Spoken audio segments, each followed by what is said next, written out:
Shalom Bapak Ibu Saudara sekalian, kita akan melanjutkan pembahasan kita dalam seri Doktrin Alkitab.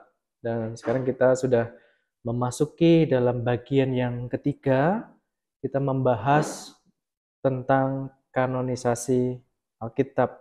Bagaimana Alkitab kita itu sampai di saat ini ada sebanyak 66 kitab. Nah, bagaimana prosesnya? Kita akan bahas pada pertemuan kali ini. Sebelumnya kita akan berdoa, kita mohon pimpinan Roh Kudus untuk kita boleh memahami hal ini. Bapa di dalam surga, kami bersyukur untuk kasih dan karunia-Mu bagi setiap kami. Bapa surga, sebentar kami akan membahas hal yang dasar dalam iman kami. Kiranya Tuhan yang menolong kami sehingga kami boleh memahami, dan kiranya Roh Kudus yang memberikan kami pengertian lebih lagi, Tuhan. Terima kasih Tuhan, di dalam nama Tuhan Yesus Kristus kami berdoa mengucap syukur, haleluya, amin. Nah, Bapak Ibu Saudara sekalian, sebelumnya kita sudah membahas ya bagaimana proses pengilhaman Alkitab yang dilakukan Allah melalui para penulis Alkitab. Lalu bagaimana naskah-naskah asli tersebut bisa menjadi satu kesatuan dari Kejadian sampai Wahyu seperti saat ini? Ya, bukankah antara naskah asli yang satu dengan naskah yang lainnya itu rentang waktunya sungguh cukup panjang? Bagaimana proses penyusunannya? Bagaimana Alkitab kita memiliki 66 kitab? Nah, pertanyaan-pertanyaan ini yang akan kita bahas pada pertemuan kali ini. Nah, kita akan memahami pengertian kanon ya.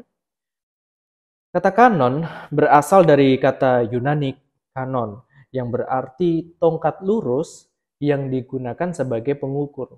Nah, dalam bahasa Ibrani menggunakan kata kaneh yang berarti ya kurang lebih sama, buluh yang digunakan sebagai alat pengukur.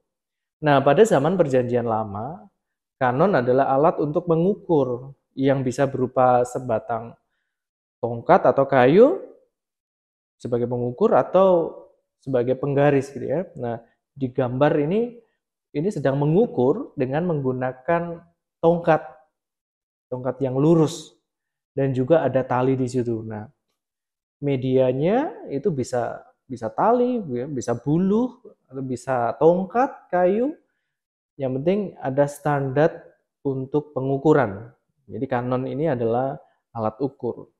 Jadi kanon merupakan standar seperti semisal nih ada standarisasi warna lampu lalu lintas. Jika tidak ada standar, maka akan ada kekacauan. Maka perlu ada standar. Jika lampu lalu lintas warna merah, artinya berhenti. Itu kita mau ada di mana, di daerah mana, di luar Jawa sama, di luar negeri ya sama. Kalau lampu lalu lintas warna merah, ya berhenti. Kalau hijau artinya jalan. Bahkan di MotoGP gitu ya, kalau hijau baru itu artinya start. Jadi dalam perlombaan balap gitu, lampu hijau itu jelas, itu ada standarisasinya. Ya, ini menjadi standar di seluruh dunia sehingga menciptakan keteraturan. Di dalam Galatia 6 ayat 16. Dan semua orang yang memberi dirinya dipimpin oleh patokan. Nah, dalam bahasa aslinya digunakan kata kanon. Ini turunlah kiranya damai sejahtera dan rahmat atas mereka dan atas Israel milik Allah. Nah, Rasul Paulus menggunakan kata kanon untuk kata patokan yang secara umum berarti firman Allah secara keseluruhan merupakan patokan lengkap dan sempurna bagi iman dan hidup orang percaya. Alkitab yang adalah firman Allah merupakan patokan bagi doktrin dan perbuatan orang percaya. Nah, Alkitab tidak hanya berbicara tentang siapa Allah, tetapi juga siapa kita sebagai manusia. Jadi mengatur bagaimana harusnya perilaku atau tingkah laku perbuatan kita sebagai orang-orang percaya. Sehingga Alkitab merupakan patokan dalam kehidupan kita sebagai manusia, bagaimana seharusnya kita hidup, bagaimana kita seharusnya dalam bekerja, bagaimana kita dalam kehidupan bermasyarakat, bagaimana dalam mencari pasangan hidup, dalam memelihara kehidupan keluarga, dan lain sebagainya. Semua disediakan di dalam Alkitab. Karena kehendak Allah sudah dituliskan di dalam Alkitab. Nah, ini menjadi patokan bagi orang percaya.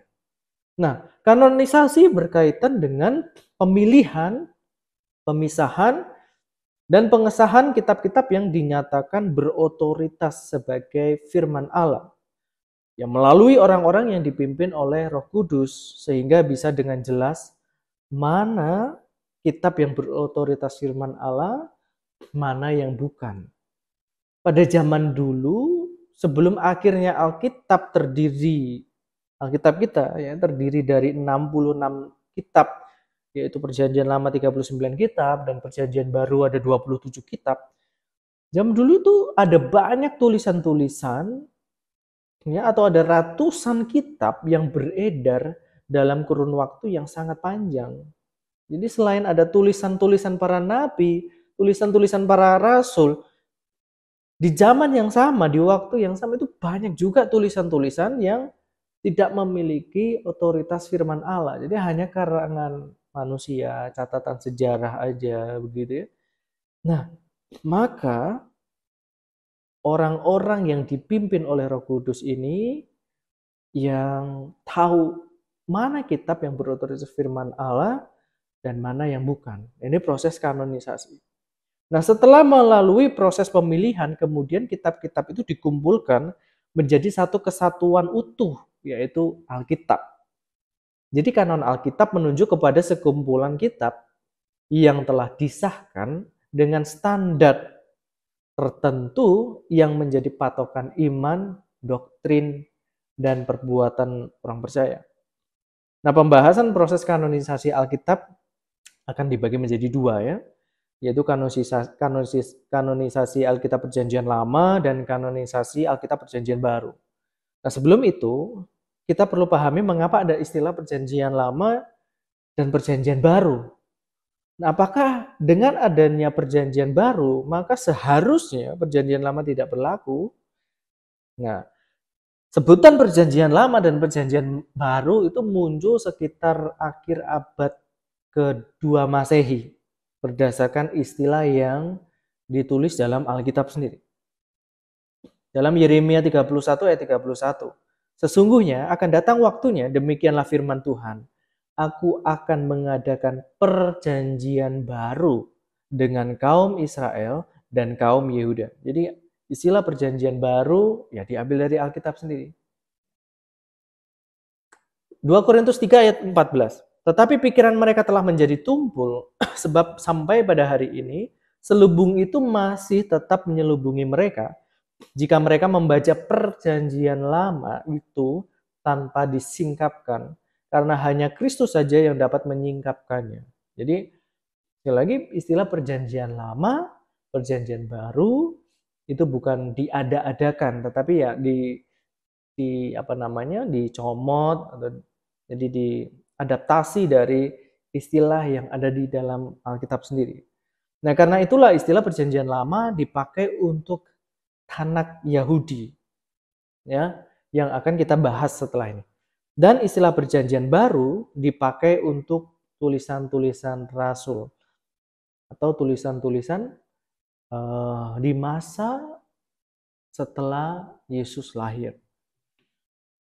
Proses kanonisasi itu terjadi secara bertahap dan panjang, tidak dalam waktu yang singkat. Namun perlu kita pahami bahwa Roh Allah yang telah memimpin para penulis Alkitab, Roh yang sama pula yang telah memimpin para ahli atau orang-orang pilihan Allah dalam proses kanonisasi. Jadi bukan usaha murni manusia, tetapi ada peran besar Allah di balik proses kanonisasi Alkitab. Nah, kita akan melihat di dalam pembahasan berikutnya ya. Nah, yang pertama kanonisasi Perjanjian Lama. Alkitab Perjanjian Lama sebagian besar ditulis dalam bahasa Ibrani dan sebagian kecil ditulis dalam bahasa Aram. Kitab-kitab Perjanjian Lama pada Alkitab ini merupakan terjemahan dari Alkitab Ibrani yang dipakai oleh orang-orang Yahudi. Jadi memang tidak bisa dipungkiri bahwa Alkitab Perjanjian Lama kita ini ya diambil dari Alkitab Ibrani orang-orang Yahudi. Ya karena firman Allah pertama kali ya memang dikaruniakan kepada mereka orang-orang Yahudi. Nah, Alkitab Ibrani itu terdiri dari 24 kitab saja yang dibagi menjadi 3 kategori, yaitu yang pertama Torah, Nevi'im, dan Ketuvim yang disingkat menjadi Tanak. Jadi Alkitab Ibrani itu sebenarnya istilahnya adalah Tanak, yang sebenarnya itu singkatan gitu, TNK, singkatan dari T itu Torah, N itu Nevi'im, K itu Ketuvim. Nah, apa itu Torah, Nevi'im, dan Ketuvim? Torah terdiri dari 5 kitab Musa. Jadi ada Kejadian, Keluaran, Imamat, Bilangan, Ulangan. Lalu Nevi'im itu terdiri dari 8 kitab para nabi.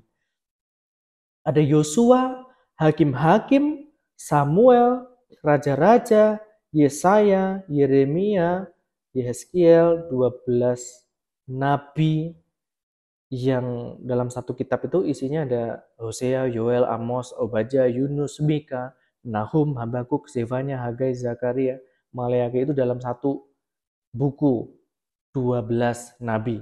Lalu Ketuvim ini ya tulisan-tulisan lain, tulisan-tulisan suci ya yang masuk dalam golongan tulisan suci. Ada Mazmur, ada Ayub, Amsal, Rut, Kidung Agung, Pengkhotbah, Ratapan, Ester, Daniel, Ezra, Nehemia, Tawarik. Nah, ini susunan Alkitab Ibrani atau Tanak. Ada 24 kitab, 24 buku, ya. Nah, ini katanya Alkitab Perjanjian Lama itu sama dengan Tanak orang Yahudi atau Alkitab Ibrani. Kok beda jumlahnya? Nah, naskah asli Alkitab itu biasanya ditulis pada lembaran papirus atau perkamen yang digulung gitu. Sehingga jika kitab itu panjang, maka gulungan bisa sangat tebal. Kemudian dalam perjalanan waktu, beberapa kitab itu yang menjadi satu dipecah sesuai dengan tema dan urutannya. Seperti Samuel, kitab Samuel ya, terus kitab Raja-Raja dan kitab Tawarik itu dipecah menjadi ada 1 dan 2 Samuel, ada 1 dan 2 Raja-Raja, ada 1, 2, dan 3 Tawarik. Lalu dulunya kitab Ester itu juga menjadi satu dengan kitab Hakim-Hakim. Lalu dipecah kitab Ester sendiri, kitab Hakim-Hakim sendiri. Demikian juga kitab Ratapan dulu menjadi bagian dari kitab Yeremia yang kemudian dipisahkan. Kitab Ratapan sendiri, kitab Yeremia sendiri. Sehingga dalam proses pemecahan inilah akhirnya sekitar tahun 165 sebelum Masehi, kanon PL menjadi 39 kitab. Seperti ya sekarang ini yang kita miliki, Perjanjian Lama ada 39 kitab yang dibagi menjadi 5 klasifikasi. Kalau Alkitab Ibrani ada 3 ya, Torah, Nevi'im, dan Ketuvim. Ada 3 kategori. Nah, kalau di dalam Alkitab Perjanjian Lama itu menjadi 5 kitab, 5 kategori ya. Yang pertama, Taurat itu sama karena sama-sama 5 kitab Musa ya. Ada Kejadian, Keluaran, Imamat, Bilangan, dan Ulangan. Nah, ini yang berbeda. Ada kitab sejarah, kitab hikmat dan puisi, kitab nabi besar, dan kitab nabi kecil. Nah, dari tabel yang kita lihat, tadi di Tanak orang Yahudi, kitab Samuel hanya 1. Nah, kemudian dipecah nih, karena cukup panjang. Ada 1 Samuel dan 2 Samuel. Demikian juga di kitab Raja-Raja, Tawarik. Lalu yang tadi di Tanak orang Yahudi, ada kitab 12 nabi, di di Alkitab Perjanjian Lama itu disendirikan, ya. Hosea ada sendiri, kitab sendiri, Yoel dijadikan sendiri, Amos sendiri, Obadja sendiri, Yunus sendiri, dan sampai Maleakhi. Nah, kitab-kitab nabi besar dan kitab nabi kecil ini bukan berarti perbedaan nilai atau perbedaan pencapaian para nabi sehingga mendapatkan istilah nabi besar kemudian nabi kecil. Enggak ada. Enggak seperti itu. Tetapi perbedaan panjang tulisannya. Jadi yang termasuk dalam kelompok kitab nabi besar itu yang kitabnya panjang, tebal gitu ya. Tapi kalau kitab nabi kecil itu ya tulisannya nggak sepanjang kitab-kitab nabi besar. Nah, kitab-kitab nabi besar memiliki isi tulisan yang lebih panjang dari kitab-kitab nabi kecil. Jadi Alkitab Ibrani atau Tanak milik orang-orang Yahudi itu ya sama saja dengan Alkitab Perjanjian Lama milik orang Kristen. Isinya sama saja, hanya susunan dan pembagiannya yang berbeda sehingga jumlah kitabnya menjadi berbeda. Yang Tanak orang Yahudi 24 kitab karena semua menjadi satu. Nah, Alkitab Perjanjian Lama itu ada 39 kitab. Lebih banyak kenapa? Karena yang di sini dipecah-pecah, disendirikan lagi. Nah, menjadi kitab-kitab sendiri. Jadi 39 kitab. Tetapi isinya sama, tidak ada yang beda. Tidak ada pengurangan, tidak ada dilebihkan. Semua sama, isinya sama. Tanak orang Yahudi dan Alkitab Perjanjian Lama. Nah, orang-orang Yahudi ini tidak mengenal istilah Perjanjian Lama. Kita mengenal istilah Perjanjian Lama karena ada kitab-kitab yang termasuk dalam Perjanjian Baru. Jadi orang Yahudi ya tidak menganggap kita Perjanjian Lama orang Kristen. Ya Alkitab mereka, kitab suci mereka ya Tanak ini, Alkitab Ibrani. Pada masa Tuhan Yesus lahir di dunia, dan para rasul hidup atau pada masa Perjanjian Baru, kanon Perjanjian Lama ini sudah terbentuk sama seperti yang sekarang kita miliki. Karena penulisan kitab Perjanjian Lama ditulis antara kurang lebih 1500 sebelum Masehi sampai kurang lebih tahun 400 sebelum Masehi. Jadi ketika Yesus lahir di dunia, itu sudah ada ini kitab-kitab Perjanjian Lama atau Tanak orang Yahudi. Sudah sering dibaca oleh orang-orang Yahudi sebelum masa Yesus lahir di dunia. Nah, terbukti pula dari banyaknya penulis-penulis Perjanjian Baru yang mengutip ayat-ayat dalam Perjanjian Lama. Demikian pun Tuhan Yesus yang sering juga mengutip Perjanjian Lama. Jadi ini bukti bahwa Perjanjian Lama ditulis pada masa sebelum Yesus lahir di dunia. Nah, itu prosesnya. Lalu yang berikutnya, kanonisasi Perjanjian Baru. Kitab-kitab dalam Perjanjian Baru sama seperti Perjanjian Lama yang ditulis oleh lebih dari satu orang.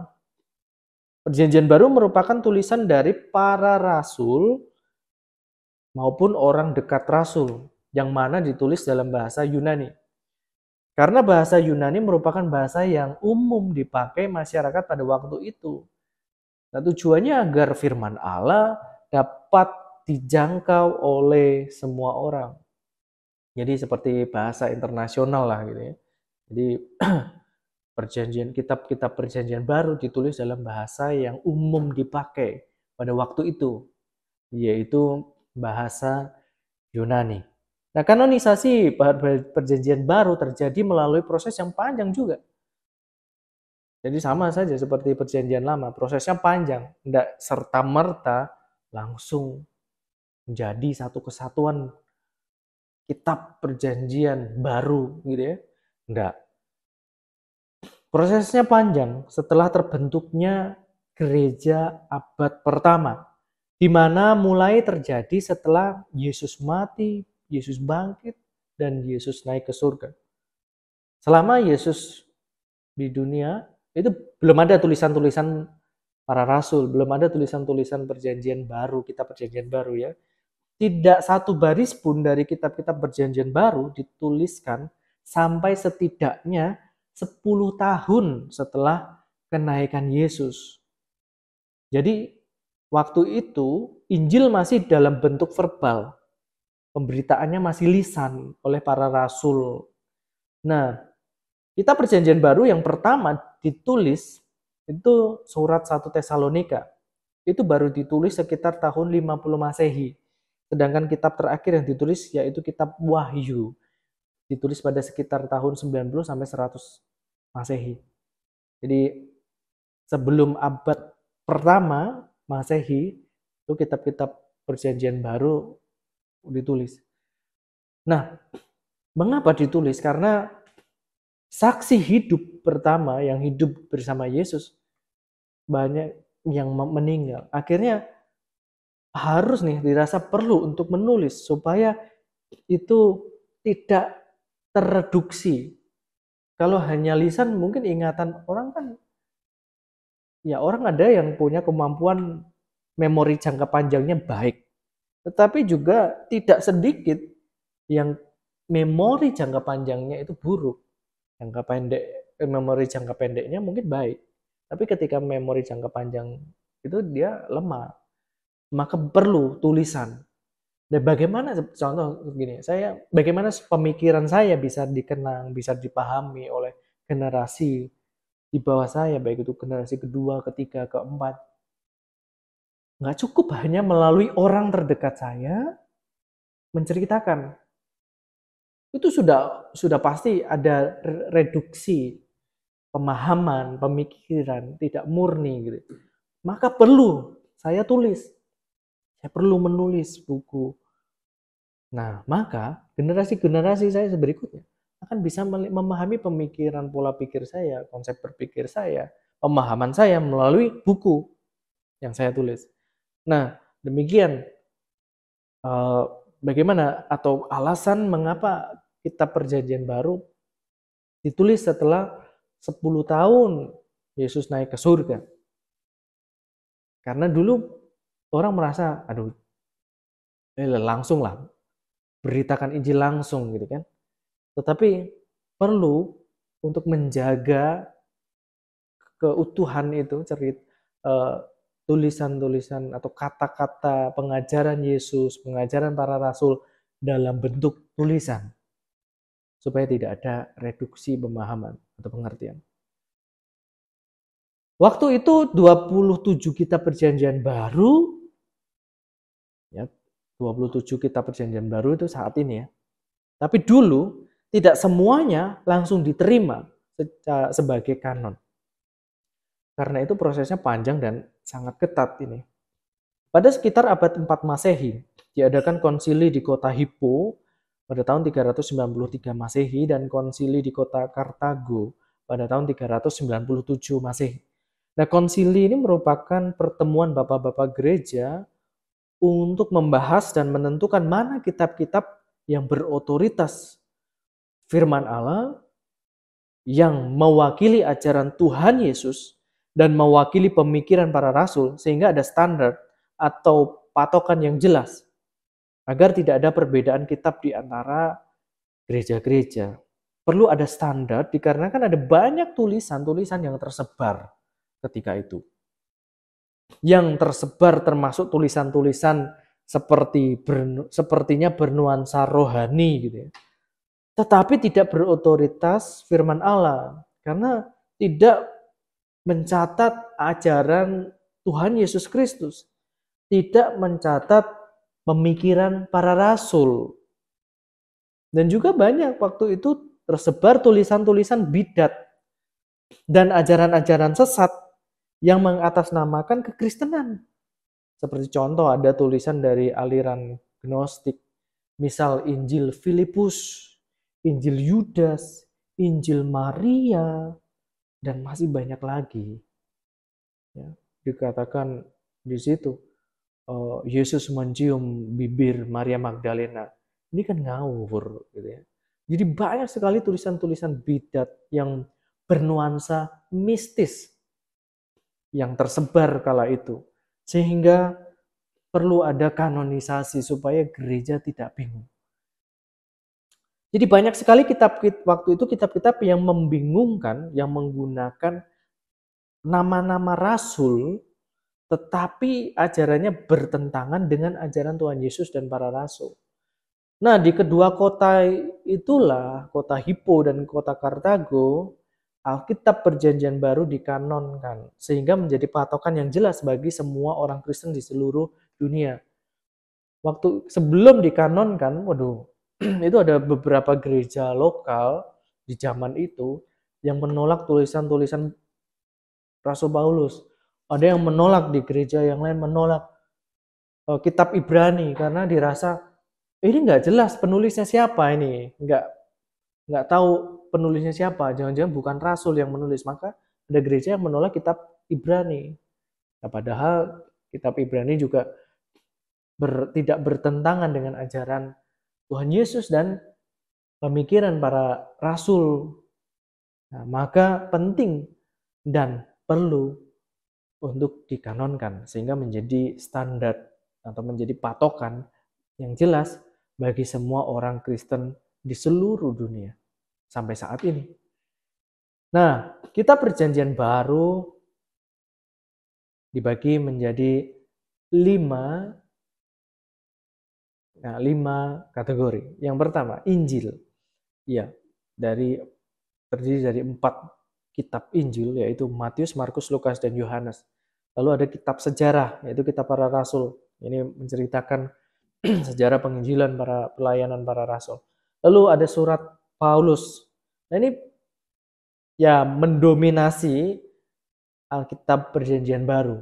Tulisan-tulisan Paulus ini ya, dari Roma sampai dengan Ibrani. Nah, Ibrani ini memang tidak jelas penulisnya siapa, tetapi para sarjana-sarjana Kristen zaman dulu meyakini dengan berbagai analisa itu dimasukkan dalam tulisan Paulus. Nah, lalu ada surat umum.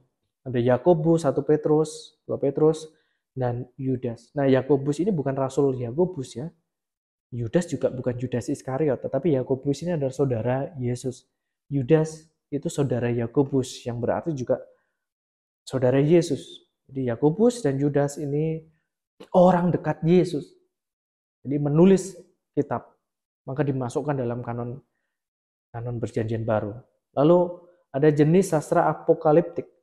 Nah, ini hanya ada satu, yaitu kitab Wahyu yang berisi banyak simbol-simbol gitu ya. Angka, simbol-simbol binatang dan lain sebagainya. Maka cara penafsirannya beda. Setiap kategori kitab itu beda penafsirannya. Beda cara memahaminya. Karena ada kalau apokaliptik nggak seperti memahami Injil gitu ya. Tidak seperti memahami kitab sejarah, karena di kitab Wahyu itu banyak sekali simbol.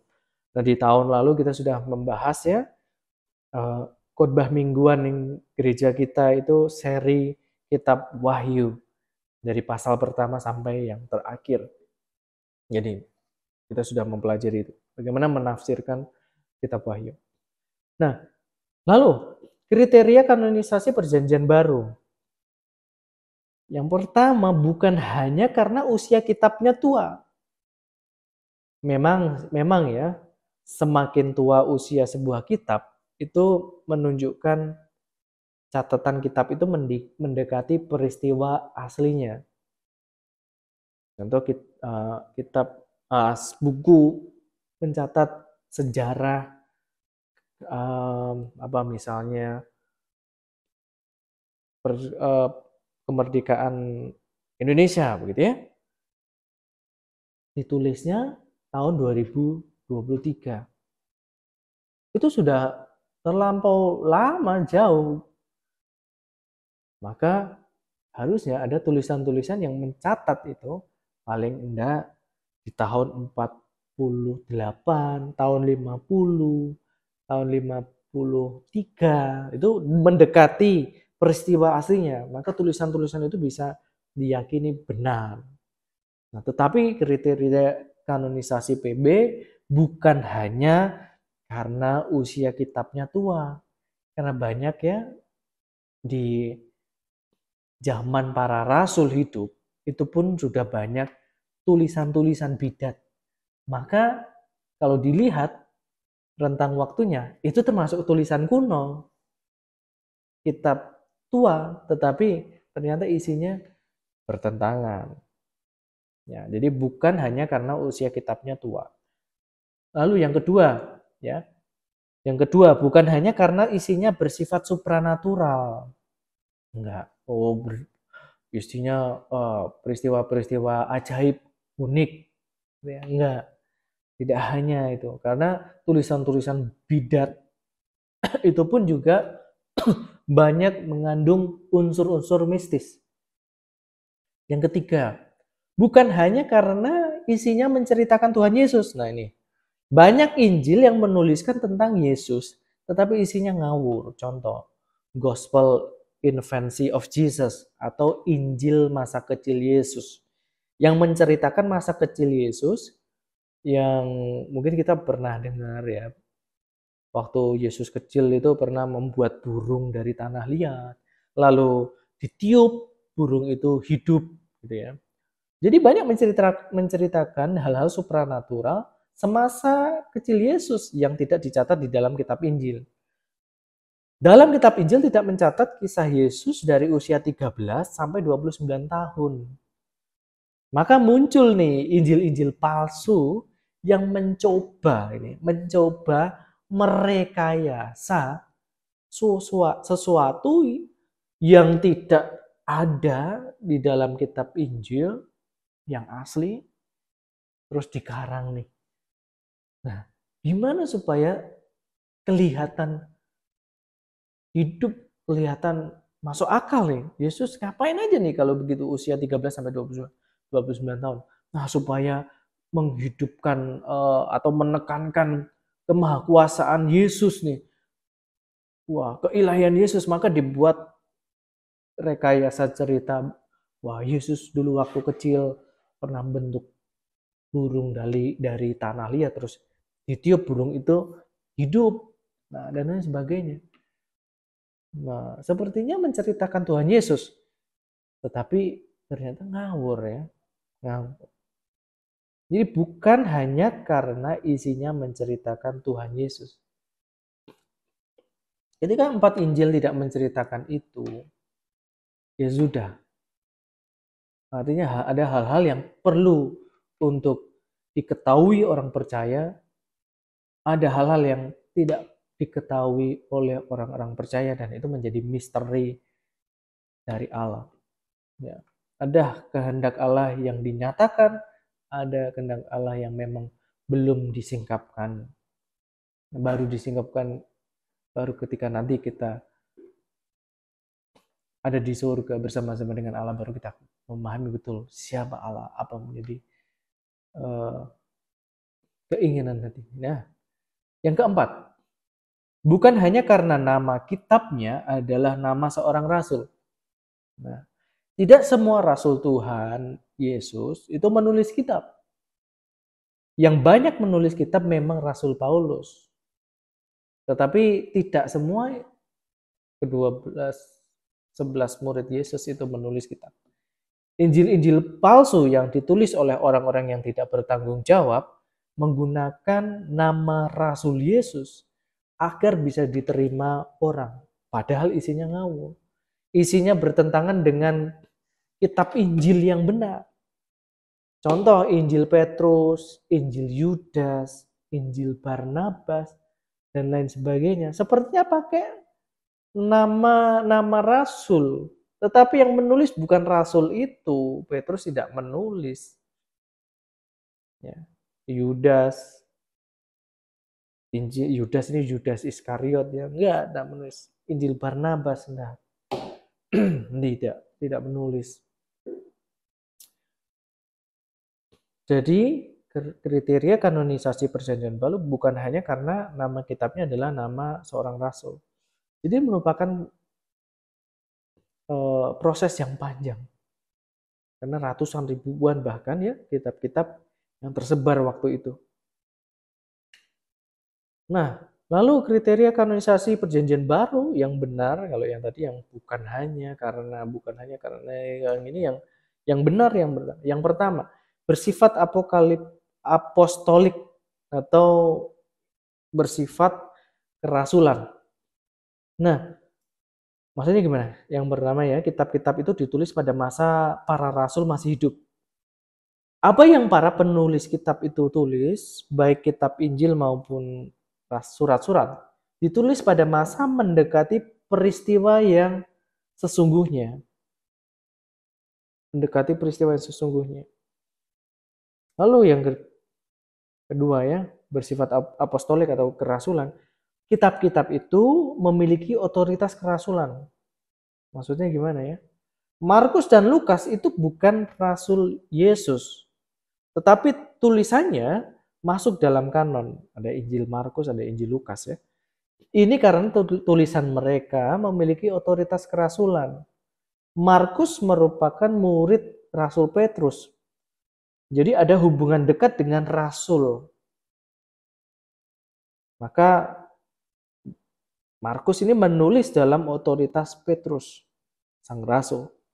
Lalu Lukas bukan rasul Yesus juga, ia seorang misionaris yang mengikuti pelayanan Paulus, yang merupakan saksi mata bagaimana pelayanan Paulus sehingga menulis kitab para rasul juga. Jadi orang dekat rasul, jadi memiliki otoritas kerasulan. Jadi memiliki otoritas kerasulan itu ada hubungannya dengan rasul atau Yesus. Ya, seperti kitab Yakobus dan Yudas ini ya, mereka adalah saudara Yesus. Jadi penulis Alkitab Perjanjian Baru itu ada hubungan dengan rasul maupun hubungan dekat dengan Yesus. Lalu yang kedua, bersifat kuno. Kitab-kitab itu ditulis sangat dekat dengan masa Tuhan Yesus hidup. Kitab terakhir yang dituliskan adalah kitab Wahyu ya. Pada tahun ya sebelum 1 Masehi lah, sebelum di abad pertama Masehi. Jadi tidak lebih dari 1 abad kitab-kitab Perjanjian Baru itu ditulis. Jadi itu merupakan tulisan-tulisan yang mendekati peristiwa aslinya. Lalu, yang ketiga, bersifat universal. Kitab-kitab itu dikenal dan diterima secara luas oleh gereja-gereja. Bukan 1 atau 2 gereja saja, seperti yang tadi sudah saya singgung ya. Sebelum dikanonisasi kitab-kitab para rasul ini, atau kitab-kitab yang tersebar setelah Yesus naik ke surga, itu ada yang tidak diterima oleh sebagian gereja, ada yang diterima oleh gereja yang lain.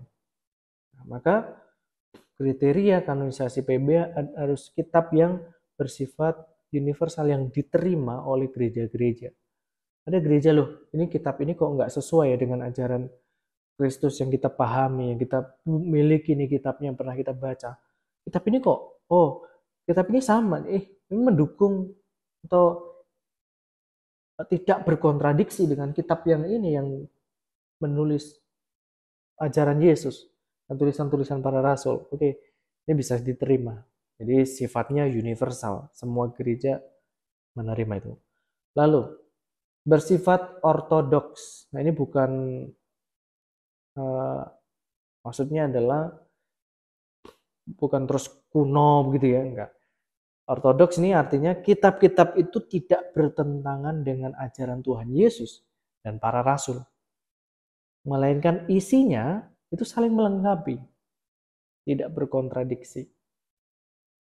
Nah, contoh kitab Ibrani yang awalnya ditolak oleh beberapa gereja akhirnya diterima karena isinya tidak bertentangan dengan apa yang diajarkan Tuhan Yesus dan para rasul. Maka kitab Ibrani masuk dalam kanon Alkitab Perjanjian Baru. Nah, Inilah sejarah singkat kanonisasi Alkitab yang saat ini kita miliki. Apakah lantas Alkitab berarti buatan gereja mula-mula? Gereja abad pertama? Bukan. Alkitab atau firman Allah berotoritas pada dirinya sendiri. Bukan bergantung pada otoritas gereja. Enggak. Bapak-bapak gereja, gereja mula-mula hanya dipakai Allah untuk menegaskan kanon Alkitab. Jadi, tidak ada alasan untuk meragukan kanonisasi Alkitab hanya karena ada campur tangan manusia dalam prosesnya. Meskipun ada campur tangan manusia, namun tetap dalam otoritas Allah. Roh yang sama yang memimpin para penulis Alkitab, roh yang sama itu juga yang memimpin para orang-orang pilihan untuk melakukan proses pemilihan, pemisahan, pengesahan kitab-kitab yang berotoritas firman Allah menjadi satu kesatuan, yaitu kanonisasi, proses kanonisasi Alkitab. Puji Tuhan, Alkitab kita sudah komplit. Ini bukan hasil susunan manusia, bukan. Tetapi murni adalah pimpinan Allah melalui para orang-orang pilihannya yang menjadi alat Tuhan untuk menyusun Alkitab ini menjadi 66 kitab. Puji nama Tuhan. Jadi Alkitab kita ini dengan proses yang begitu panjang itu tidak mungkin terjadi tanpa pimpinan Roh Kudus. Dan itu terbukti juga sepanjang masa, sejak awal proses kanonisasi Alkitab selesai sampai saat ini. Banyak usaha manusia, kelompok orang berusaha menghancurkan dan melenyapkan Alkitab kita. Tetapi nyatanya tidak bisa, kan? Jadi Alkitab kita bukan hasil karya manusia, tetapi memang ini adalah kehendak Allah. Tulisan Allah sendiri. Perkataan Allah sendiri. Ya, yang ingin dinyatakan kepada semua orang dalam bentuk tulisan. Puji nama Tuhan. Mari kita berdoa. Bapa di dalam surga, kami bersyukur untuk pimpinan Tuhan bagi para penyusun Alkitab. Kami bersyukur kalau kami boleh menerima Alkitab pada saat ini. Kami boleh secara mudah membaca, memahami secara runtut, secara jelas. Itu semua karena Tuhan sudah mempersiapkan jauh-jauh sebelumnya, Tuhan. Bersyukur Tuhan, dan kami yakin roh yang sama yang memimpin para penulis, para penyusun, roh yang sama pula yang akan menolong kami memahami firman Allah di dalam kehidupan pribadi kami masing-masing, Tuhan. Sehingga kami boleh mengerti kehendak Allah dengan benar melalui firman Allah yang sudah dinyatakan melalui Alkitab kami, Tuhan. Terima kasih Tuhan, terima kasih. Di dalam nama Tuhan Yesus Kristus kami berdoa dan mengucap syukur. Haleluya. Amin.